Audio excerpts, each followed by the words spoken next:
We're going to be back here on the main page of Venmo, and we're going to now talk about the privacy settings. So we're going to go to our Me settings right over here, and we're going to click on the gear shift icon on the top right again. And from this section here, we're going to click on privacy now. And from privacy, this is going to be for our default settings. So we can actually default it to private, where only the sender and receiver are visible when it comes to sending or receiving money.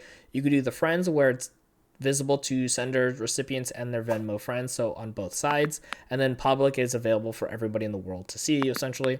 So whichever option you want, you can go ahead and do that with. And you can also change it individually per transaction that you do if you wanted to. But personally, I like to keep mine in the private setting and then just change that to friends or public if need be. And from here, of course, you can actually see blocked users. You can also see your friends list and remove people if needed to as well. And then going through and learning more about privacy if you needed to at the very top over here. Now, if we wanted to check out the tax documents on our Venmo account, we can go back one step here, and then we can go ahead and see towards the very bottom where it says tax. So once we scroll down just a little bit, you can now see where it says tax documents. If we click on here, it's going to tell you and provide you any tax documents that you do require to receive based off of the IRS. You can go by year if you tap over here and see if there's any for any given year for yourself. Now, keeping in mind, there are some requirements that Venmo will need to be able to hit a certain threshold to be able to provide one for you. If for some reason you're supposed to get one and don't, I would definitely contact Venmo directly to see why that's the case.